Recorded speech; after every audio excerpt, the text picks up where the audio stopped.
For a number of years, the Lord gave us the 2025 vision, 7-year, 7 initiative. One of those initiatives was to get on the road and to preach evangelistic campaigns. I believed with all my heart that until you bring a team that really understand the intricacy. As we prayed, God brought Chad Hammond, who had many decades of experience.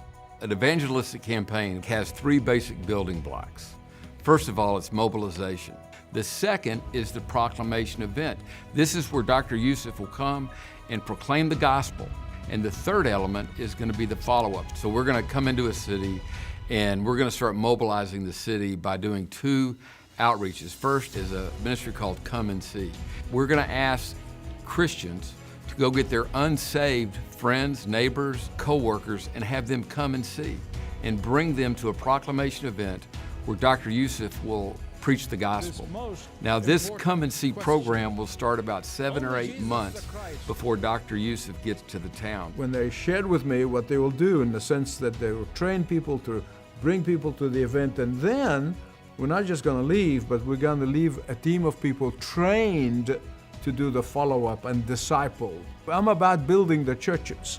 One of the things that most evangelists are not pastors. I am privileged to be a pastor, and therefore I love the church of Jesus. I love to build the church. Local churches are very important to what we do in our ministry. We want to come and serve the local church. And when we come to a community, we ask the churches to pray for a burden for the lost. Our commitment to the churches in a local community is that we will not leave until 90% of the people who come to Christ at the proclamation event have been assimilated into the local church. But as the churches pray, they understand the benefit it's going to give, number 1, to their church, number 2, to their community.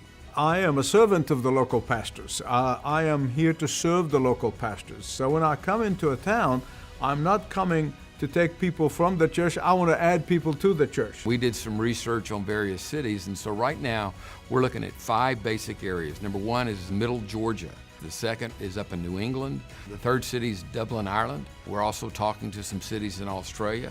And the last is in Egypt. So right now, that's what we have planned for 2023. So all the preparation is going on now.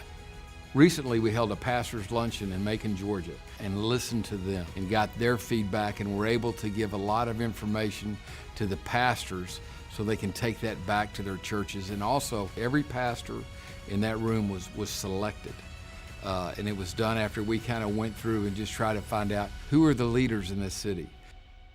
We need something to bring us together, to bring the churches and the pastors and the leaders together with a common vision and a common focus of reaching the people, not establishing the greatness of our ministries, but helping the people where they are. We need a spiritual awakening. We believe that this city is targeted by the Lord for awakening. So many people are called to Macon and they don't know why they're here. The common theme is, God told me to come here, but I'm not sure what's up. Well, I believe He's aligning people from across the globe, honestly. He's bringing the laborers that we've been praying for years right here, right now, so that this thing cannot be a flash in the pan. I believe Dr. Youssef has heard God. I think it's clear, and he's coming here and bringing his gift of leadership, and then we get to, as leaders here in this city, come together. It's about a harvest. Dr. Youssef, being from another nation, being from the Middle East, I know he's serious. You have to be serious about the gospel to be from Egypt, because there's persecution. I know from his perspective, he's going to bring Christ and what Christ can do for a nation, a community, and an individual. What I'm excited about is we've got a man that God does use around the world, that He's called to come to this city, and we get to work together to see the churches come together to invite what I think is going to be a pretty significant harvest.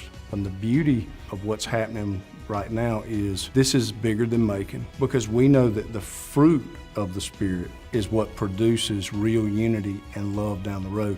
But until those hearts are changed, our city cannot be healed. And so I am asking God, please use this to bring healing and restoration to our city. It's my belief that Macon, Middle Georgia is going to be used as sort of a spark not only to change Macon, Middle Georgia, but ultimately to change this country and the world. I think it's just the beginning, and I truly believe that. The event, the public event, probably is one of the smallest part. It's the catalyst. Building the church, encouraging the pastors is going to be my greatest ambition in all of these events that we're going to have, wherever we go, wherever God calls us. And we do not go unless God is calling us. One of the things about the team is finding everywhere they go, when they talk to people about it, they said, we have been praying for this. We have been praying for this. When I learned that this was one of 5 cities that he was targeting in the near future, it just confirmed a lot of things that we've been dealing with for years. And really, we felt the Lord was saying, you're harrowing the ground. You're softening this hard ground. One of the men stood up at the end of our pastor's luncheon and said, this is the first time in Macon that we've ever had leaders like this come together for a meeting, which I thought was substantial to hear that. We're not looking to come to a city and just fill a venue. We don't come to cities and say, we're coming so we can put 10,000 or 20,000 people in an arena. That's not our message. Our message is this: if we come to your city and the Holy Spirit touches your city, the venue will be full. You know, an event is never going to change a heart. An event's never going to change a church. An event's never going to change a city. An event is only effective if it's tied into a bigger process. What happens before and what happens after. At the heart of our evangelistic campaigns, whatever they may be, they're going to be designed for the building up of the Church of Jesus Christ. So wherever we go, we're going to leave behind disciples and stronger churches than when we came in. It's nothing to do with me. It's to do with the work of the Holy Spirit and the great training that Chad Hammond's team has been working on. There's more that we can do together than we can do alone. And so that will be a process we'll continue to do, all under Dr. Youssef's ministry. I just would ask you to just pray for that and pray for Dr. Youssef. We in this community feel very blessed that we've been given this opportunity. We thank Dr. Youssef and leading the way for giving it to us, and we can't wait to see what happens. The Lord's got big plans.